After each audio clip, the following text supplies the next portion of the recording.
ओम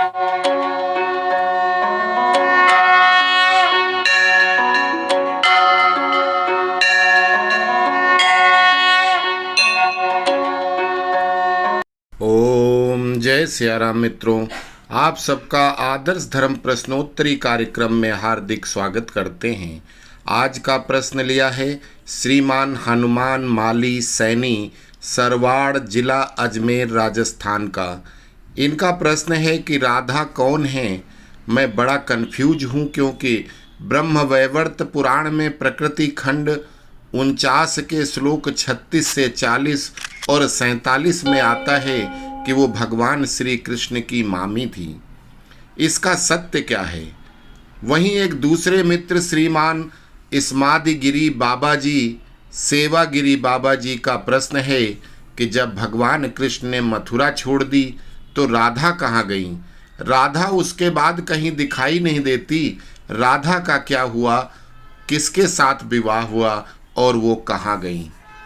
तो आज के वीडियो के माध्यम से हम दोनों के प्रश्न को उत्तरित कर रहे हैं।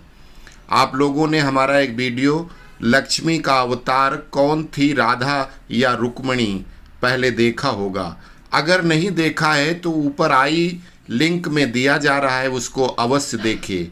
उसमें बतलाया गया है कि रामावतार में माता सीता से अंतिम समय तक रावण का मन नहीं हटा, और ये भी बताया गया है कि कोई भी मनुष्य कितना ही पापी हो या सत्कर्मी, राजा हो या रंक, मरते समय उसकी जो आखिरी इच्छा होती है, जो उसकी अंतिम सांस में इच्छा होगी, उसी के अनुसार उसका अगला जन्म होता है। ज़्यादातर लोग अपने घर, खेत, पुत्र, स्त्री, पौत्र, धन, व्यापार आदि की ही अंतिम सांस तक सोच रखते हैं। अतः उनके अन्य कर्मों के अनुसार योनि कोई भी मिले, किंतु उसकी जहां अंतिम इच्छा थी वहीं जन्म दिया जाता है। अर्थात वही पूर्वज बार बार अपने ही घर में जन्म लेते रहते हैं, और यह बात प्रामाणिक है। भगवान श्री कृष्ण ने अर्जुन को ले जाकर अभिमन्यु से मिलवाया था, तो अभिमन्यु ने यही जवाब उनको दिया था कि इसके पहले न जाने कितनी बार मैं आपका पुत्र बना और न जाने कितनी बार आप मेरे पुत्र बने। वो रिश्ता सिर्फ उस शरीर तक ही रहता है। रावण के साथ श्री राम जी ने काफ़ी देर तक इसलिए युद्ध किया था कि उसकी इच्छा जगत जननी को पत्नी के रूप में पाने की लालसा खत्म हो जाए, तब मैं इसका वध करूं। किंतु रावण ने अपनी इच्छा नहीं हटाई। जब विभीषण को इशारा किया और वो सामने आकर राम जी को भेद बताने लगे, ये देख लंकेश को क्रोध आ गया, और वो कुछ क्षण थे जिसमें उसका ध्यान सीता जी से हटा था। श्री राम जी ने उसी क्षण रावण पर 31 अमोघ बाण चलाए, जिसमें एक नाभि कोश में लगा 20 बाण एक एक भुजा काट कर निकल गए, 9 बाण 9 सिर काट कर ले गए, और एक बाण उसकी छाती भेद कर दर्द से उसकी स्मृति समाप्त करने के लिए मारा गया था। लेकिन रावण तो रावण था, उसने 9 सिर कट रहे थे। इसी बीच उसने अपनी आत्मा को ब्रह्मांड अर्थात सिर के ऊपर चढ़ा लिया था, इसलिए उसको कोई दर्द भी नहीं हुआ। घायल होकर और मरणासन्न होकर रावण अपने रथ से नीचे गिर गया। उस समय भी वो यही बोल रहा था कि हे राम, मैं तुमको मार दूंगा, सीता नहीं दूंगा, सीता मेरी होगी। अर्थात सीता को पाने की लालसा नहीं छोड़ी थी। गिरे हुए योद्धा पर हथियार उठाना रघुकुल के नियम के विपरीत था, इसलिए अंतिम सिर काट नहीं सकते थे। प्रभु ने दूसरी युक्ति निकाली और आचार्य रावण से शिक्षा लेने लक्ष्मण को भेजा, ताकि उसके ध्यान से सीता हटाई जा सके। लक्ष्मण उसके पास जाते हैं और प्रश्न करते हैं, लेकिन लंकेश कोई जवाब नहीं देता, सिर्फ सीता जी की याद कर रहा था। लक्ष्मण वापस आ गए तो श्री राम लक्ष्मण को पुनः साथ लेकर गए और रावण के पैरों के पास खड़े होकर बोले, आचार्य रावण को उनके जजमान दशरथ पुत्र श्री राम और छोटे भाई लक्ष्मण का प्रणाम है। ऐसा कहते ही रावण ने कराहते हुए आचार्य धर्म का निर्वाह करते हुए श्री राम को आशीर्वाद देता है और फिर लक्ष्मण के प्रश्नों का उत्तर भी शिक्षा भी देता है और फिर रामेश्वरम स्थापना के समय की बकाया दक्षिणा यजमान राम से मांगता है। इसका हमने एक विस्तृत वीडियो जिसका लिंक ऊपर दिया जा रहा है हम पहले ही डाल चुके हैं कि कैसे भगवान श्री राम ने जब रामेश्वरम की स्थापना किया था तो आचार्य बनकर स्वयं रावण ही आया था। तो आप उस कथा को वहाँ ऊपर लिंक में देख सकते हैं। फिर रावण कहता है कि युद्ध में विजयी आप खुद को समझते होंगे, लेकिन आज भी मैं ही जीता हूँ। मैं आपके अयोध्या कई बार गया, युद्ध किए, छल किए, आपके पूर्वज कभी मेरी लंका में नहीं आ पाए। आपकी पत्नी थी, आप नारायण हो, उसको मैं लंका ले आया, आप कुछ नहीं कर पाए। जीते जी सीता को मुझसे तुम नहीं ले पाए और अब मेरी दक्षिणा आपको देनी है, अतः मेरे सामने खड़े होने पर विवश हो। मुझे मालूम था कि गलती मेरी बहन की थी, फिर भी आपको सत्य ऐसा नहीं बोलना चाहिए था जो दूसरे को बुरा लगे। आपने कड़वा सच बोला जो वैदिक मर्यादा का उल्लंघन था। अतः सत्य वो बोलना चाहिए जो दूसरों को प्रिय लगे। कर्म अच्छे बुरे दोनों हाथ में हो तो सबसे पहले अच्छे करने चाहिए। जैसे मैंने स्वर्ग तक सीढ़ियां बनाने का काम शुरू किया, इसके बीच में बुरा कर्म पराई स्त्री का हरण कर लिया और दुनिया से जा रहा हूँ। सीता इस जन्म में मेरी नहीं हुई तो क्या हुआ, अगले जन्म में मेरी ही होगी। अगर अगले जन्म में नहीं होगी तो मैं जन्म पर जन्म लूँगा, लेकिन एक न एक दिन सीता मेरी पत्नी जरूर बनेगी।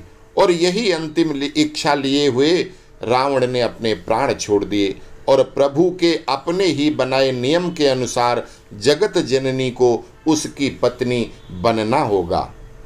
इसीलिए जगत जननी माता सीता को राधा के रूप में जन्म लेना पड़ा और राजा प्रताप भानु जो रावण था, इस जन्म में यशोदा का भाई रायण नाम से जन्म लेता है।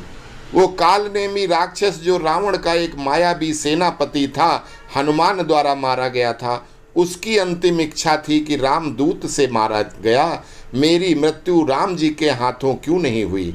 अतः उसको पुनः अपनी अंतिम इच्छा की पूर्ति हेतु कंस के रूप में जन्म मिला और पुराना बदला चुकाने के कर्म बस रावण अब रायण के रूप में कालनेमी कंस का सेनापति था। श्री हनुमान माली जी के प्रश्न का उत्तर ये है कि ब्रह्म वैवर्त के ये सभी श्लोक सत्य हैं। राधा जी का विवाह रायण के साथ हुआ था, अतः यशोदा के भाई होने के कारण रायण कृष्ण का मामा था और मामा की पत्नी राधा उनकी मामी ही थी। राधा जी कृष्ण जी से उम्र में काफ़ी बड़ी थी, अतः उनका गर्लफ्रेंड बॉयफ्रेंड का रिश्ता जो कहते हैं, ये राधा कृष्ण के विवाह की बात करते हैं, वो सब झूठ है, असत्य है, अप्रामाणिक है और लगभग सभी ग्रंथों में काफ़ी मिलावट भी हुई। अतः ये बात तो प्रामाणिक है कि राधा जी का विवाह रायण के साथ हुआ और वो श्री कृष्ण की मामी थी। एक और प्रामाणिक बात ये है कि श्री कृष्ण जब वृंदावन से मथुरा गए उस समय उनकी उम्र सिर्फ 11 वर्ष थी और गोकुल से लेकर वृंदावन की समस्त लीलाएं इसके पहले की हैं। अतः आजकल जो भगवान श्री कृष्ण और राधा के गोपियों के नाम लेकर गंदे गंदे गानों पर नाच इत्यादि दिखाते हैं, ये सब गलत है। जिस वस्त्र हरण की बात लोग करते हैं वो एक बालक की बाल लीला है। गोपियों का कृष्ण से प्रेम वात्सल्य प्रेम, भाई बहन का प्रेम, सखा भाव वाले प्रेम हैं, कोई आज के बॉयफ्रेंड या गर्लफ्रेंड वाले प्रेम नहीं थे। राधा जगत जननी माता महामाया का अवतार हैं, सभी चर अचर प्राणियों की सबकी माता हैं, जगत माता हैं। उनका नाम विष्णु माया जलोदरी है। वो श्री कृष्ण जी की परम शक्ति हैं। राधा और कृष्ण दो शरीर एक आत्मा है। जगत जननी परम ब्रह्म की जोड़ी सदैव अविभाजित अक्षुण्ण इस रिश्ते से कह सकते हैं कि कृष्ण राधा के प्रेमी या राधा कृष्ण की प्रेमिका हैं। उनका आत्मा से आत्मा का प्रेम है, न कि नश्वर शरीर का प्रेम है। वो सदैव भगवान के साथ हैं, लीला बस वियोग दिखाया है। राधा और श्री कृष्ण का प्रेम अमर है। राधा ने श्री कृष्ण से और श्री कृष्ण ने राधा से निस्वार्थ और आत्मिक प्रेम किया था। इसी प्रेम का कारण आज श्री कृष्ण के नाम के आगे राधा लगता है। राधे कृष्ण, राधे श्याम। कोई रुक्मिणी कृष्ण क्यों नहीं कहता, जबकि रुक्मिणी भी तो राधा की तरह प्रेम करती थी। आओ जानते हैं राधा कृष्ण प्रेम की अनसुनी बातें। अन्य पौराणिक कथाओं के अनुसार राधा श्री कृष्ण से 5 वर्ष बड़ी थी। राधा ने श्री कृष्ण को पहली बार जब देखा था, जबकि उनकी माँ यशोदा ने उन्हें ओखल से बांध दिया था। उन्हें देखकर राधा बेसुध सी हो गई थी और उनके प्रेम में पड़ गई थी। उन्हें लगा था ये किसी पूर्व जन्म का रिश्ता है। कुछ लोग कहते हैं कि वो पहली बार गोकुल अपने पिता वृषभानु के साथ आई थी, तब श्री कृष्ण को पहली बार देखा था। कुछ विद्वानों के अनुसार संकेत तीर्थ पर पहली बार दोनों की मुलाकात हुई थी। जो भी हो, लेकिन जब राधा ने कृष्ण को देखा तो वो उनके प्रेम में पागल जैसी हो गई और कृष्ण भी उन्हें देखकर बावरे हो गए थे। दोनों में प्रेम हो गया था। ब्रह्मवैवर्त पुराण प्रकृति खंड अध्याय 48 के अनुसार और यदुवंशियों के कुलगुरु गर्ग ऋषि द्वारा लिखित गर्ग संहिता की एक कथा के अनुसार एक बार नंद बाबा श्री कृष्ण को लेकर बाजार घूमने निकले। उसी दौरान राधा और उनके पिता भी वहां पहुंचे थे। दोनों का वहां पहली बार मिलन हुआ। इस दौरान दोनों की उम्र बहुत छोटी थी। उस स्थान को सांकेतिक तीर्थ स्थान कहते हैं। संकेत का शब्दार्थ है पूर्व निर्दिष्ट मिलने का स्थान। मान्यता है कि पिछले जन्म में ही दोनों ने तय कर लिया था कि हमें इस स्थान पर मिलना है। कहते हैं कि यहीं पर गर्ग संहिता के अनुसार एक जंगल में स्वयं ब्रह्मा ने राधा और कृष्ण का गंधर्व विवाह करवाया था, जो ग्रंथों में मिलावट का परिणाम है।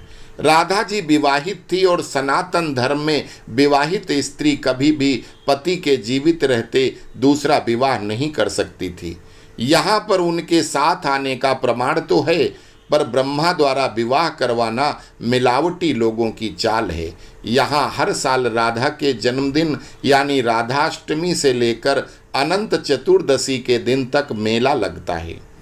दूसरा, ब्रह्मवैवर्त पुराण की एक पौराणिक कथा के अनुसार श्री कृष्ण के साथ राधा गोलोक में रहती थी। एक बार उनकी अनुपस्थिति में श्री कृष्ण अपनी दूसरी पत्नी बिरजा के साथ घूम रहे थे, तभी राधा आ गईं। वे बिरजा पर नाराज होकर वहां से चली गईं। श्री कृष्ण के सेवक और मित्र श्री दामा को राधा का ये व्यवहार ठीक नहीं लगा और वे राधा को भला बुरा कहने लगे। राधा ने क्रोधित होकर श्री दामा को अगले जन्म में शंखचूड़ नामक राक्षस बनने का श्राप दे दिया। इस पर श्री दामा ने उनको पृथ्वी लोक पर मनुष्य रूप में जन्म लेकर 100 वर्ष तक कृष्ण बिछोह का श्राप दे दिया। राधा को जब श्राप मिला था तब श्री कृष्ण ने उनसे कहा था कि तुम्हारा मनुष्य रूप में जन्म तो होगा, लेकिन तुम सदैव मेरे पास रहोगी। यही कारण था कि राधा और श्री कृष्ण का बचपन में बिछोह हो गया था। राधा श्री कृष्ण की मुरली सुनकर बावरी होकर नाचने लगती थी और वो उनसे मिलने के लिए बाहर निकल जाती थी। जब गांव में कृष्ण और राधा के प्रेम की चर्चा चल पड़ी तो राधा के समाज के लोगों ने उसका घर से बाहर निकलना बंद करवा दिया। फिर एक दिन श्री कृष्ण ने माता यशोदा से कहा कि माता, मैं राधा से विवाह करना चाहता हूँ। ये सुनकर यशोदा मैया ने कहा कि राधा तुम्हारे लिए ठीक लड़की नहीं है। पहला तो ये कि तुम उससे 5 साल छोटे हो और दूसरा ये कि उसकी मंगनी हमारे छोटे भाई रायण से पहले हो चुकी है, इसलिए उनसे तुम्हारा विवाह नहीं हो सकता। लेकिन कृष्ण जिद करने लगे। तब यशोदा ने नंद से कहा। कृष्ण ने नंद की भी बात नहीं मानी तो गर्ग ऋषि ने कृष्ण को समझाया कि तुम्हारा जन्म किसी खास लक्ष्य के लिए हुआ है। इस संसार में तुम धर्म की स्थापना करोगे। तुम्हें इस ग्वालन से विवाह नहीं करना चाहिए। तुम्हारा एक खास लक्ष्य है। गर्ग मुनि हर तरह से समझाते हैं, लेकिन कृष्ण नहीं समझते। तब गर्ग मुनि उन्हें एकांत में ये रहस्य बता देते हैं कि तुम यशोदा और नंद के पुत्र नहीं, देवकी और वसुदेव के पुत्र हो, और तुम्हारे माता पिता को कंस ने कारागार में डाल रखा है। यह सुनकर श्री कृष्ण के जीवन की दशा बदल जाती है। राधा के परिवार को जब पता चला कि ये श्री कृष्ण की मुरली सुनकर उनके प्रेम में नाचती हुई उनके पास पहुंच जाती हैं, तो उन्होंने राधा को घर में ही कैद कर दिया।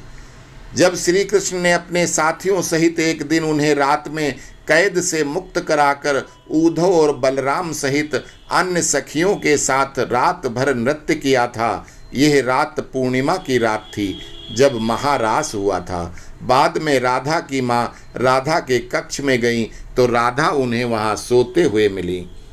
कहते हैं कि उस वक्त श्री कृष्ण को दो ही चीज़ें सबसे ज़्यादा प्रिय थी, बांसुरी और राधा।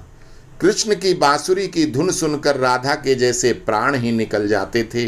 कई जन्मों की स्मृतियों को कुरेदने का प्रयास होता था और वो श्री कृष्ण की तरफ खींची चली जाती थी। भगवान श्री कृष्ण के पास एक मुरली थी जिसे उन्होंने राधा को छोड़कर मथुरा जाने से पहले दे दी थी। राधा ने इस मुरली को बहुत ही संभाल कर रखा था और जब भी उन्हें कृष्ण की याद आती तो वो ये मुरली बजा लेती थी। श्री कृष्ण उनकी याद में मोर पंख लगाते थे और बैजंती माला पहनते थे। श्री कृष्ण को मोर पंख तब मिला था जब वे राधा के उपवन में उनके साथ नृत्य कर रहे मोर का पंख नीचे गिर गया था, तो उन्होंने उसे उठाकर अपने सिर पर धारण कर लिया था और राधा ने नृत्य करने से पहले श्री कृष्ण को बैजंती माला पहनाई थी। कृष्ण वृंदावन छोड़कर मथुरा चले गए, तब राधा के लिए उन्हें देखना और उनसे मिलना और दुर्लभ हो गया। कहते हैं कि राधा और कृष्ण दोनों का पुनर्मिलन कुरुक्षेत्र में बताया जाता है, जहां सूर्य ग्रहण के अवसर पर द्वारका से कृष्ण और वृंदावन से नंद के साथ राधा आई थी। राधा सिर्फ कृष्ण को देखने और उनसे मिलने ही नंद के साथ गई थी। इसका जिक्र पुराण में मिलता है। इसके बाद राधा और श्री कृष्ण की अंतिम मुलाकात द्वारिका में हुई थी। सारे कर्तव्यों से मुक्त होने के बाद राधा आखिरी बार भगवान कृष्ण से मिलने गई। जब वे द्वारका पहुंची तो उन्होंने कृष्ण के महल और उनकी 8 पत्नियों को देखा। जब कृष्ण ने राधा को देखा तो वे बहुत प्रसन्न हुए। तब राधा के अनुरोध पर कृष्ण ने उन्हें महल में एक सेविका के पद पर नियुक्त कर दिया। कहते हैं कि वहीं पर राधा महल में जुड़े कार्य देखती थी और मौका मिलते ही भगवान कृष्ण के दर्शन कर लेती थी। एक दिन उदास होकर राधा ने महल से दूर जाना तय किया। कहते हैं कि राधा एक जंगल के गांव में रहने लगी। धीरे धीरे समय बीता और राधा बिल्कुल अकेली और कमजोर हो गई। उस वक्त उन्हें भगवान श्री कृष्ण की याद आई। आखिरी समय में भगवान श्री कृष्ण उनके सामने आ गए। भगवान श्री कृष्ण ने राधा से कहा कि वो उनसे कुछ मांग लें, लेकिन राधा ने मना कर दिया।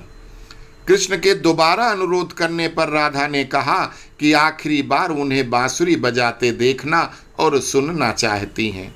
श्री कृष्ण ने बांसुरी ली और बेहद सुरीली धुन में बजाने लगे। श्री कृष्ण ने दिन रात बांसुरी बजाई। बांसुरी की धुन सुनते सुनते राधा ने अपने शरीर का त्याग कर दिया और विष्णु माया जलोदरी के रूप में जगत पिता श्री कृष्ण में समाहित हो गईं।